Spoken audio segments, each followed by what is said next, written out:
Vamos lá. Agora nós vamos falar um pouco sobre primeiros socorros. Primeiros socorros é parte integrante do treinamento de NR35. Nós vamos ver conceitos básicos de primeiros socorros, tá? Não estamos formando nenhum socorrista, nenhum brigadista. Esse treinamento ele é básico, mas para a gente ter noção do que fazer quando surge um acidente, um incidente dentro do contrato. Tá? A gente vai ver definições, classificações de vítimas, vamos fazer uma manobra de desengasgo e a RCP ao final do treinamento.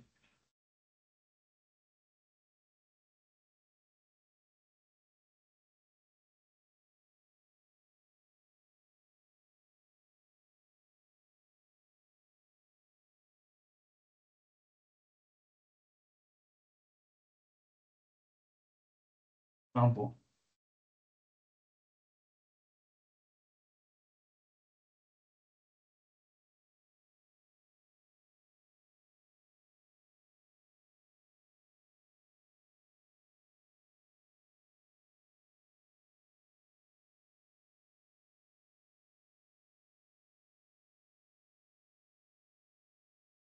Dois. Então, vamos ver agora primeiros socorros. Né? Nesse treinamento, né, são orientações básicas para a gente ter noção do que fazer à frente de um acidente ou incidente. Não estamos nesse treinamento formando socorristas e brigadistas. Esse treinamento é um treinamento à parte, mais completo. Aqui são orientações básicas do que vocês vão ver no caso de um acidente ou incidente.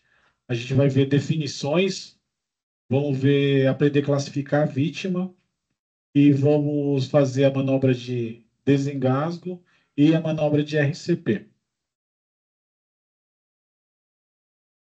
Primeiros socorros, a definição, ela é o conjunto de medidas prestada por uma pessoa leiga a um acidentado ou uma pessoa cometida de mal súbito antes da chegada do socorro especializado. Então, é aquele primeiro atendimento, você chegar no local, identificar o que está acontecendo e pedir ajuda. É basicamente isso. Cheguei no local, está o meu colega de trabalho caído. Eu não sei o que aconteceu, eu aciono os bombeiros, né? Aciono a equipe de resgate. Primeiramente, a gente vai acionar a equipe interna. Se caso tiver bombeiro civil, ou brigadista, ou socorrista, a gente aciona a equipe interna. Como no treinamento do PAI a gente vê, quem aciona a equipe externa é o coordenador e o cliente. Tá? Eu não posso chegar no local do acidente simplesmente pegar o telefone e discar 193 ou 92. Tá? Eu tenho que primeiro procurar os meios de primeiros socorros internos. Se eu tenho bombeiros, o bombeiro vai saber dar andamento na ocorrência. Tá? Se não tem bombeiro, tem brigada de emergência. Tá? E aí a brigada atua e se tiver ambulatório, levanta até o ambulatório. Do ambulatório, eles definem aí o curso da ocorrência. Regras gerais para atendimento. Manter a vítima sempre deitada, só removê-la do local em alguns casos. Né? Quais são esses casos? A gente vai ver um pouco mais para frente, tá? Verificar os sinais vitais do acidentado, pulso, respiração e pupila. Dar prioridade ao atendimento de parada cardiorrespiratória. Investigar a existência de hemorragias, queimaduras, ferimentos, fraturas, envenenamento e observar o nível de consciência. Socorrista é a pessoa tecnicamente capacitada para, com segurança, avaliar e identificar os problemas que comprometem a vida. Cabe ao socorrista prestar o socorro adequado pré-hospitalar e o transporte do paciente sem agravar as lesões já existentes. Omissão de socorro. Deixar de prestar o socorro, ou seja, não dar nenhuma assistência à vítima ou à pessoa em perigo iminente podendo fazê-lo. É crime segundo o artigo 135 do Código Penal Brasileiro. A omissão ou a falta de um pronto atendimento eficiente são os principais motivos para mortes ou danos irreversíveis em vítimas de acidentes de trânsito, por exemplo. Então, o cara se acidenta, com medo de retaliação, o motorista foge. Aí aquela vítima sem assistência acaba tendo sua situação que já é ruim, complicada, e vem a óbito. Manutenção da vida. Ações desenvolvidas para reduzir as sequelas que possam surgir durante ou após o atendimento. Então, eu tenho que ter na minha cabeça que eu tenho que dar qualidade de vida para essa vítima, não prejudicar mais o seu estado já prejudicado pelo acidente. Como nos vídeos que a gente viu do NR35, o cara caiu, o cara senta, o cara levanta, o cara dá água para ele beber, nada disso, né? Vamos fazer aí, preservar a manutenção desse acidentado. Objetivos do primeiro socorro: preservar a vida, reduzir o sofrimento, prevenir complicações, proporcionar transporte adequado, possibilitando melhores condições de receber o tratamento definitivo. Aonde que se dá o tratamento definitivo para um acidentado? Hospital, pronto-socorro, né? Hoje em dia, com o doutor saúde, doutor vida, doutor médico, doutor tudo. Então, o pessoal pega essas vítimas e acaba levando para esses locais que não é adequado. Apesar de ter um médico, ter um enfermeiro, ele não é adequado para receber vítima de acidente, tá? Ele é um local, né, onde os médicos, enfermeiros e clínicas encontraram de ganhar dinheiro, onde o nosso poder público não atua, né? O SUS está sobrecarregado e acontece do pessoal achar que deve levar a vítima de um acidente para lá, porque, não, lá tem menos gente, lá é mais fácil. Não é. O local adequado é o hospital sempre. Que lá sim, eles estão preparados e com instrumentos adequados para poder fazer o atendimento, certo? Os 10 mandamentos do socorrista. Primeiro, manter a calma. É imprescindível você manter a calma numa ocorrência. Senão você acaba perdendo a cabeça e se torna mais uma vítima. Tá? Tenha em mente a seguinte ordem quando estiver prestando. Primeiro eu, socorrista, depois a minha equipe, incluindo os transeuntes, e por último a vítima. Isso pode ser contraditório, sendo que à primeira vista, né, mas tem o intuito básico aí de não gerar novas vítimas.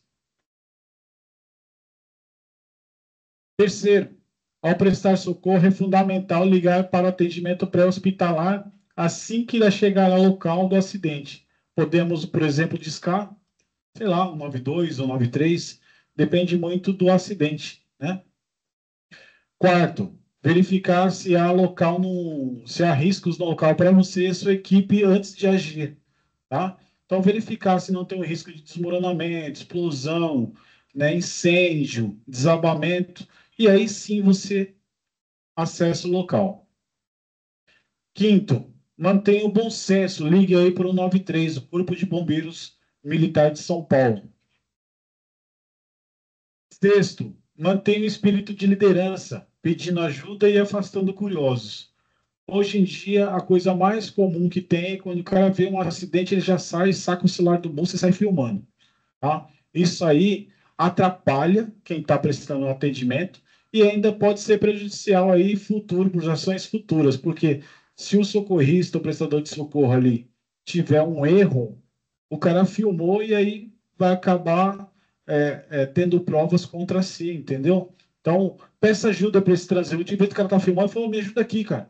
Se for um RCP, reversa comigo. Se for uma manobra de desengasgo, vai acionando a equipe de salvamento, né? E aí o cara ele não vai ter ação, ele vai ter que te ajudar ali, senão cai uma missão para ele. Sétimo, distribua a tarefa, assim os transeuntes que lhe atrapalhariam irão te ajudar e se sentirão mais úteis.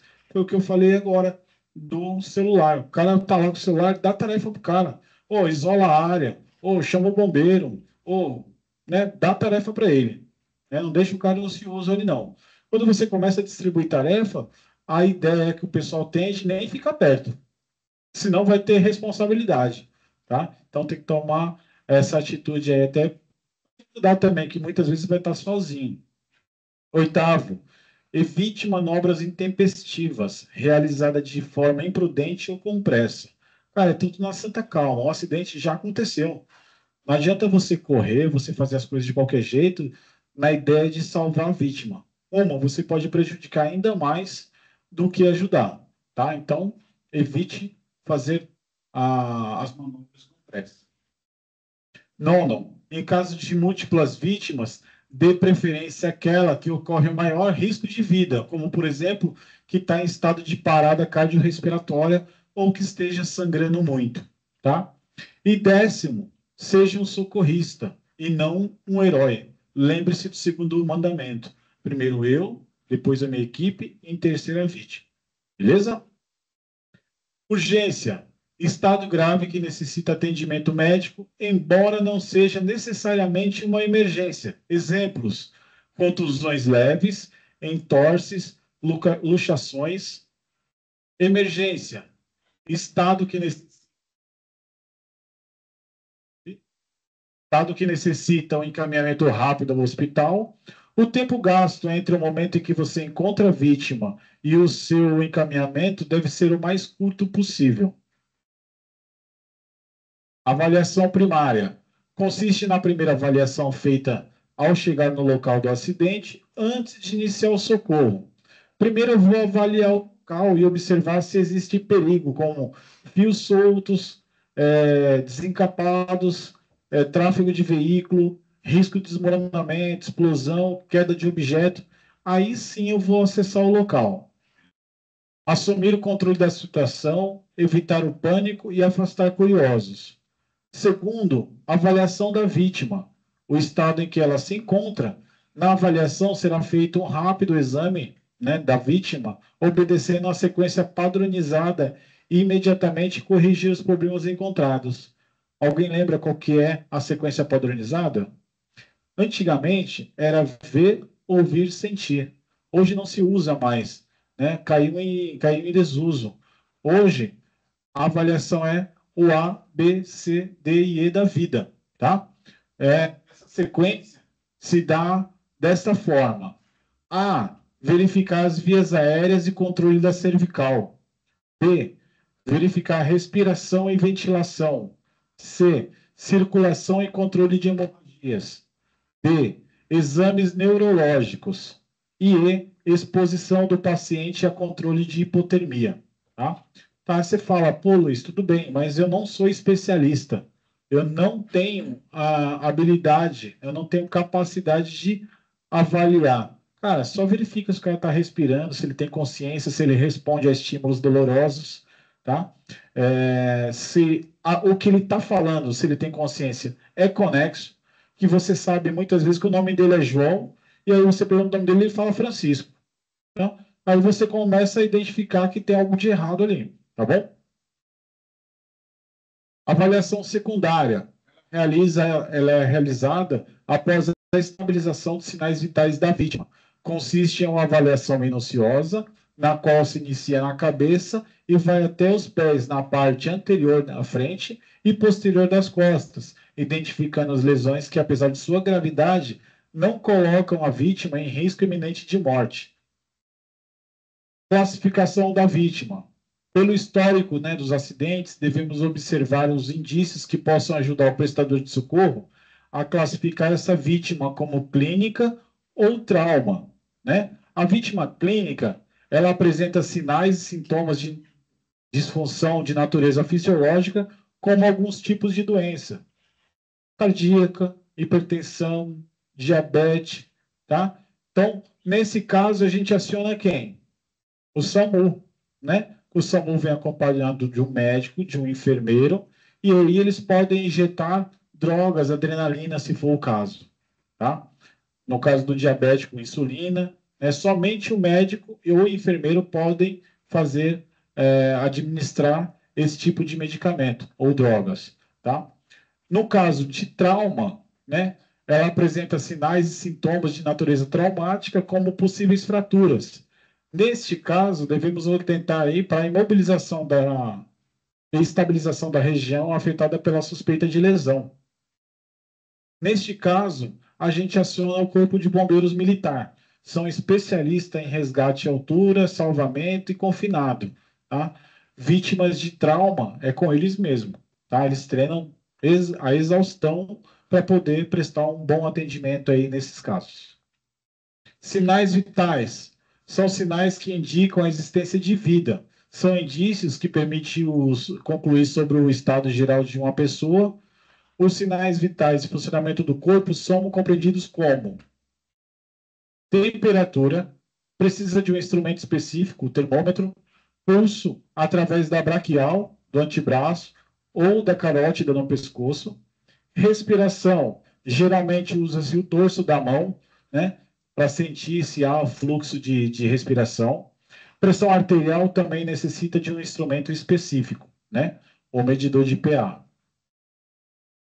Parâmetros considerados normais: temperatura entre 35 e 37, pulso de 60 a 100 batimentos pulmonar por minuto, frequência respiratória de 12 a 20 insuflações pulmonar por minuto, pressão arterial entre 9,6 e 12,8.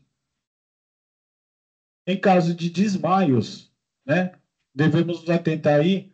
Hoje, a orientação, né, é alinhar, né, o corpo para evitar aí forçar determinada parte para chegar a sangue, né? Antigamente se usava muito colocar a cabeça entre as pernas ou levar as pernas acima da cabeça para o sangue poder descer. Hoje a orientação não, é só igualar a circulação do sangue. Né? Se a cabeça estiver mais baixa, eu coloco algo na cabeça, se os pés estiverem mais baixos, eu coloco algo nos pés para ele poder circular niveladamente, tá? Queimaduras. Temos de primeiro, segundo e terceiro grau. De primeiro grau, ele atinge a epiderme, de segundo grau, a derme, e terceiro grau, a mais grave, a hipoderme, né? Onde mata as terminações nervosas, e aí, por consequência dessa queimadura, você acaba nem sentindo dor, mas também é uma das mais graves e pode levar aí à morte em minutos. Engasgo, né? Em caso de engasgo, se for o bebê, colocar o bebê no dorso da sua mão, né? Inclinar, apoiar sobre a perna e dar tapõezinhos, tá? Vamos devagar, é tapõezinhos, né? Dependendo da a força que você exerce aí nas costas do bebê, você pode quebrar uma costela, clavícula e pode perfurar um órgão e ser pior do que o engasgo.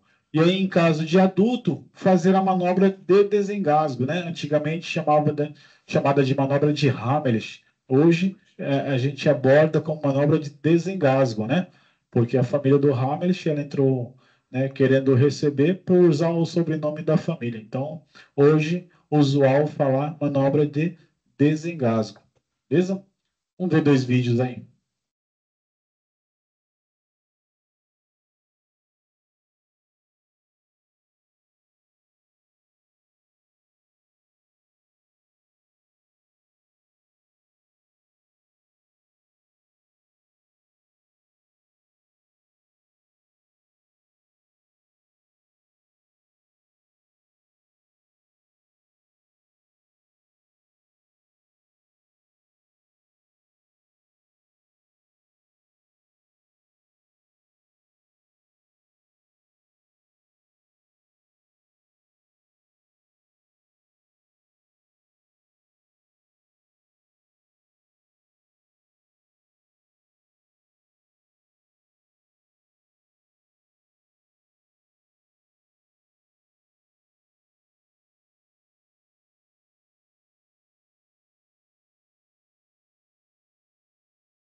E esse outro aqui, um engasgo de um adulto, né? E por ingestão de alimento.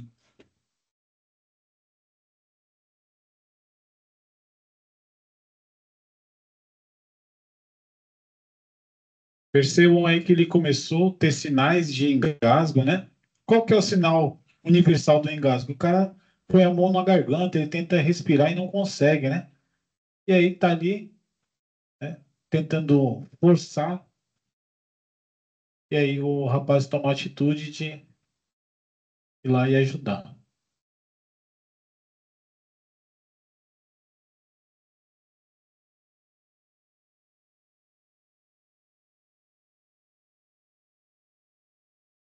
Sorte dele que tinha uma pessoa de atitude que sabia fazer a manobra, né? E aí conseguiu expelir o corpo estranho ali que estava impedindo ele de respirar.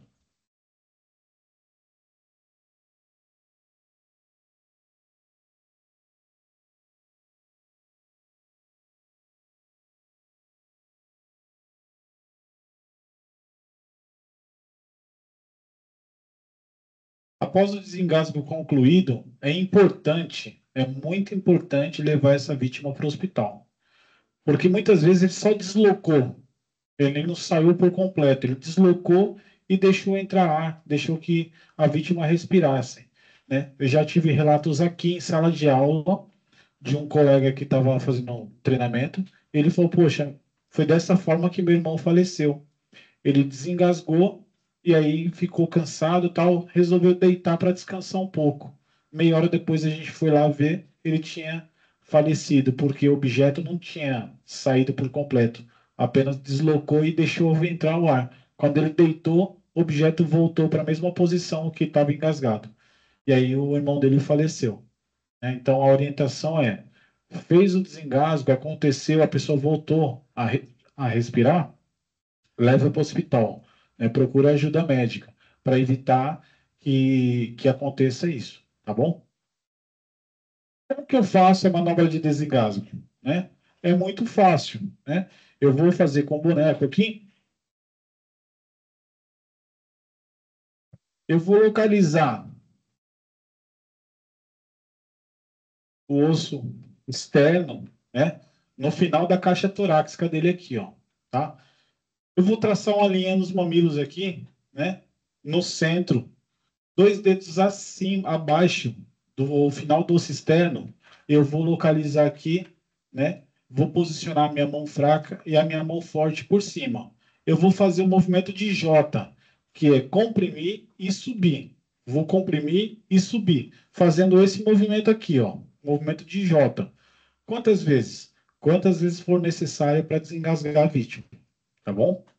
E aí eu vou fazer com pressões fortes, tá? E aí a gente tem que tomar muito cuidado, né? Principalmente os bombeiros aí, hoje, né? Apesar de ajudar, ele pode sofrer processo por assédio sexual, né? Principalmente quando envolve mulher. Como que era usualmente feita a manobra de Hamlet antigamente? E você vinha aqui e fazia esse movimento e apertava, né? Dava aquela encoxada, andava. Isso aí aconteceu de muitos processos, aconteceu também de acidentes, porque se eu estou nessa posição e a vítima desmaia, ela me derruba. Eu não tenho sustentação, eu não tenho como segurá-la. A posição correta, evitando aí tanto o assédio sexual quanto eu cair com a vítima, é eu me lateralizar atrás da vítima, me posicionar lateralmente. Por quê? Eu estou com ela aqui no meu braço. Se ela desmaiar, ó, eu seguro ela não cai, tá? Aí eu seguro e vou sentando ela. E outra, nenhuma parte sexual minha encosta na parte dele. Então eu vou fazer a manobra, né, de forma segura, a evitar aí um processo e um acidente, beleza? Obrigado.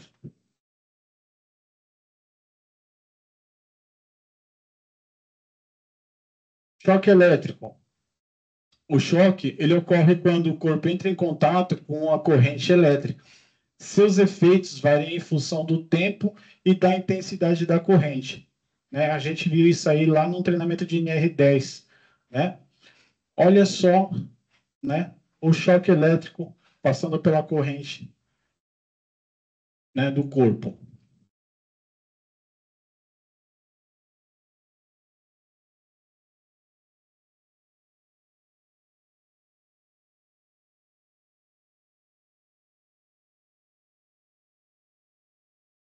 E ninguém percebe.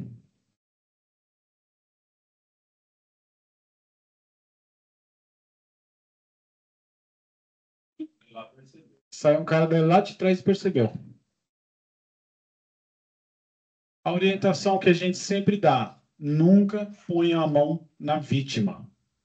No caso do choque elétrico, utilize elementos isolantes, pano, né, tecido, madeira, né?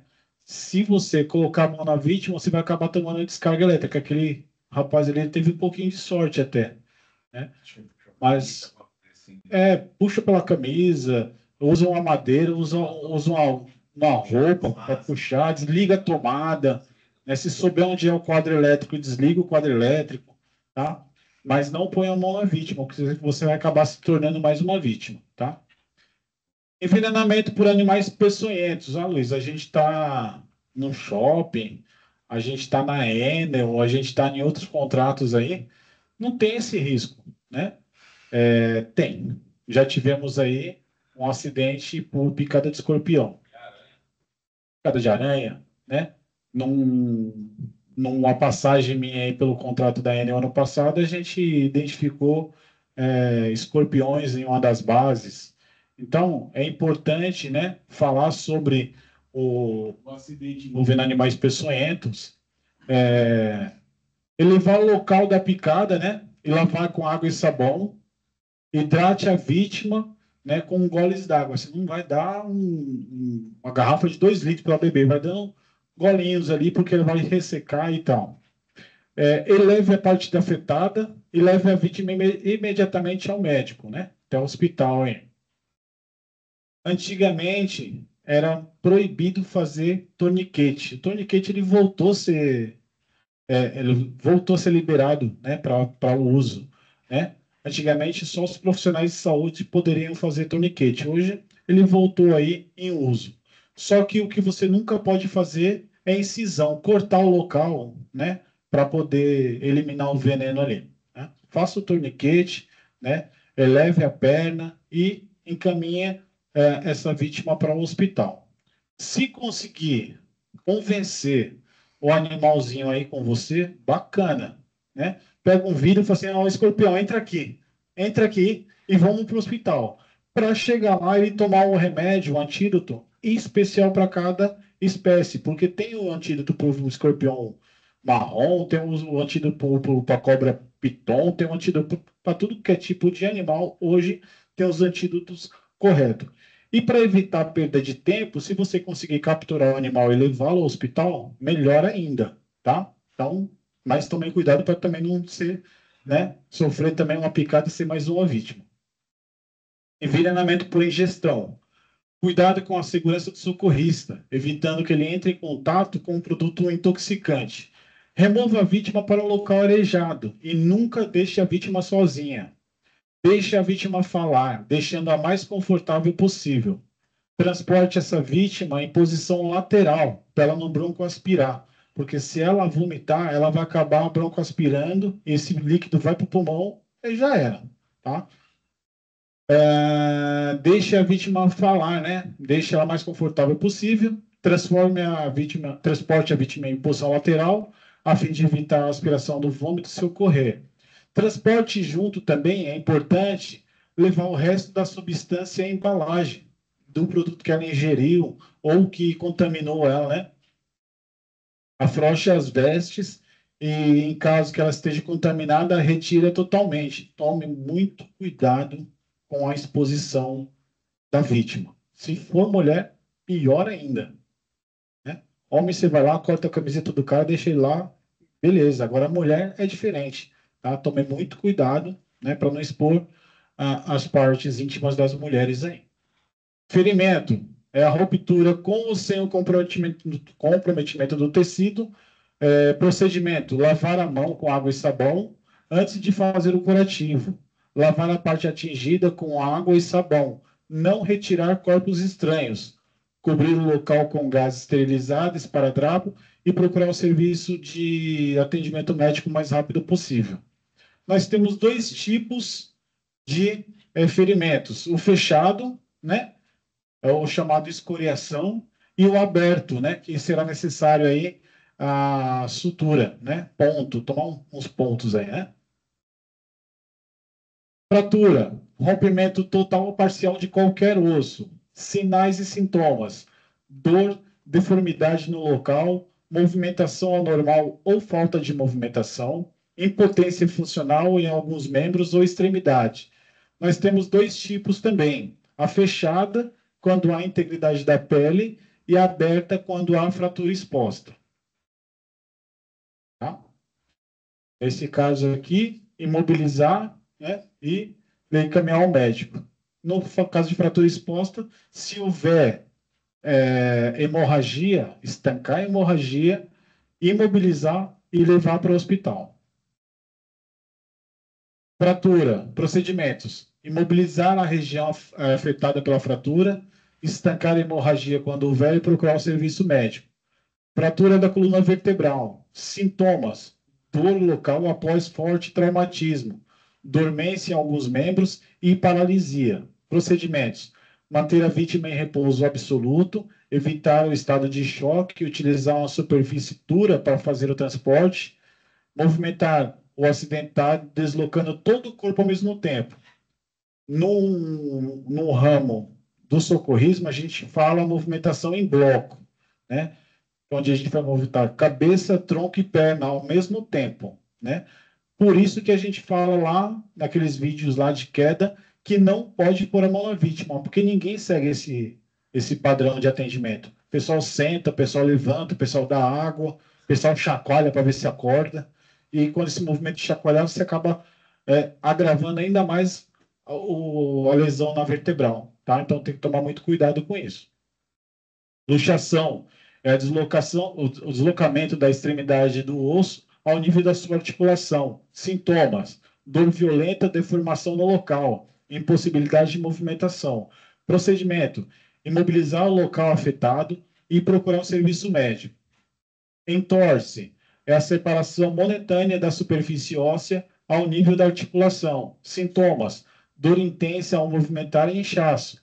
Procedimentos: evitar movimentar a parte atingida, fazer compressa gelada, imobilizar a parte afetada e procurar o serviço médico. Contusão: lesão no tecido provocada por uma pancada sem que haja rompimento da pele. Sintomas: dor local e inchaço. Procedimento: evitar movimentar a parte atingida, fazer compressas geladas e procurar serviço médico. Traumatismo de cabeça: desobstrução e proteção das vias aéreas, cuidado com a coluna cervical. Procedimento aí: fazer ventilação pulmonar e oxigenação circulação. Medidas específicas, transporte rápido, monitorização constante e reavaliação frequente dessa vítima. Traumatismo de tórax é uma pancada, é uma lesão que acontece frequentemente em ambiente de trabalho, podendo ser fechada ou penetrante. Ocorre a compressão dos órgãos abdominais. Nas lesões penetrantes, pode ser causadas por ferros, lâminas, madeiras e outras peças frequentes e mais graves. Avaliação: ferimentos penetrantes são lesões críticas que devem receber atendimento imediato. Ferimentos fechados podem incorrer em hemorragia seguida de choque. Tão perigoso quanto a hemorragia externa, tá? A hemorragia interna. Nesse caso aqui, ó, observamos aqui as extremidades arroxeadas e o meio amarelado. Significa que essa pessoa está tendo um sangramento interno. O que acontece se a gente demorar a socorrer essa vítima? O sangue ele vai ocupar toda a cavidade torácica e vai acabar dando parada cardiorrespiratória. Por quê? O pulmão, diafragma e coração não vai ter espaço para expandir. Eles trabalham em expansão. E aí, com a ocupação do sangue da cavidade torácica, eles vão parar. Tá? Por isso que se chama parada cardiorrespiratória. Se for uma lesão, né, externa, se for um sangramento externo, fazer o curativo em 3 pontos, né? observando deixar sempre o lado aberto para baixo, tá? Porque se ela tiver um sangramento, esse sangue não vai ficar contaminado parado aqui, ele vai escorrer. E quando ele respirar, ele vai estar fazendo um serviço meio que de tapa, né? É um tapoamento. Ele vai evitar que entre bactérias para dentro do organismo, tá? Então, dessa forma aqui é a forma correta. É o curativo de 3 pontos. Caso de parada cardiorrespiratória, né, a gente entra com a manobra de RCP, ressuscitação cardiopulmonar, tá? Não é massagem. O pessoal tem costume de falar, faz massagem. Massagem você faz, né, na quiropraxia da vida aí, né? Aqui na Lapa também tem umas clínicas de massagem, né? Mas o certo é RCP. Falei, na Lapa tem as clínicas de massagem, o Hernandes já deu uma olhada e falou assim, eu já conheço, né? Não, mora pra cá não? Tá? Só não faça como esse pessoal aqui, tá? Porque aqui é uma falha nos procedimentos. Acredito que o bombeiro já tenha visto esse vídeo algumas vezes, mas eu sempre passo ele, né, para ter uma visão do que eu não posso fazer na RCP, tá? Isso aqui é o que eu não posso fazer.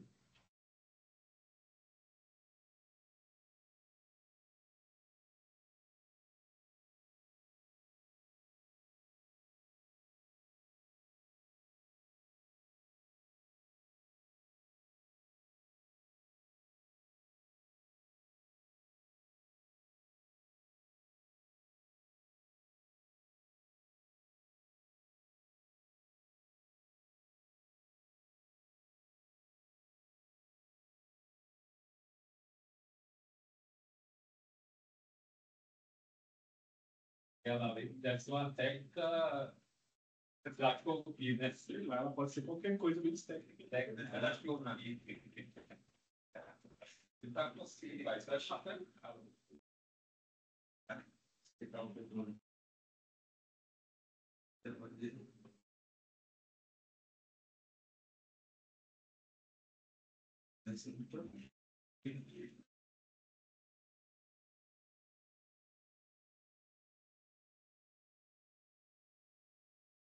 o cara estabeleceu a consciência, fala, né? Tá mexendo, de força.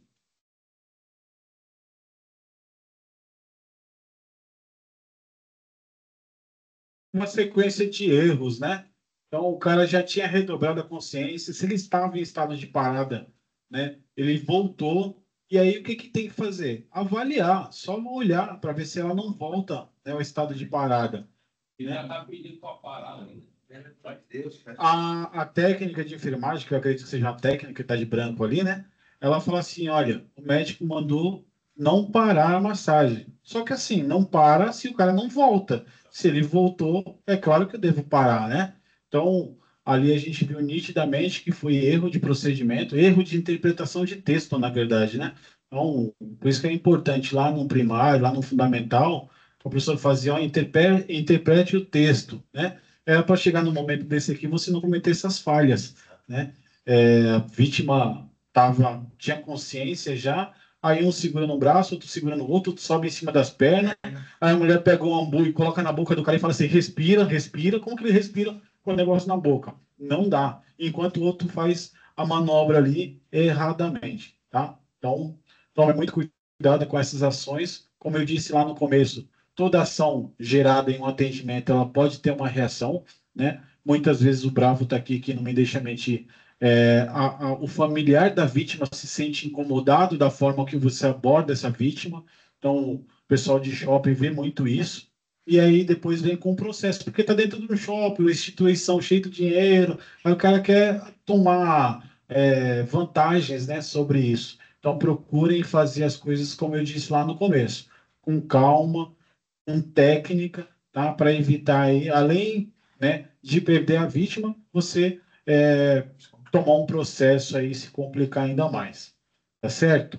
Finalizo mais uma vez esse treinamento, agradecendo a Deus e aquela que dobrou meu paraquedas durante 12 anos aí, né? A história todos já conhecem. Tá? Filho ou filho? Filho? Com ela é um filho de 10 anos. tá dobrando seu paraquedas? Hoje ele que dobra meus paraquedas. Tá joia? Então, a gente finaliza essa segunda parte do treinamento. Meu contato, mais uma vez, se vocês precisarem de qualquer orientação, né, tem dúvida, qualquer tipo de situação, pode me mandar um WhatsApp aí, pode me procurar que a gente procura atender o quanto antes, né, o quão breve possível. Tá bom? Muito obrigado aí. E vamos para a parte prática agora, né? Vamos? Vamos ver como está lá o clima? Tava garoando nessa hora.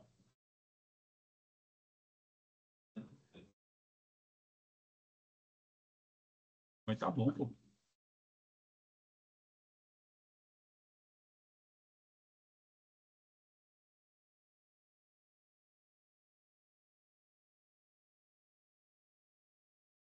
Agora vai tá bom.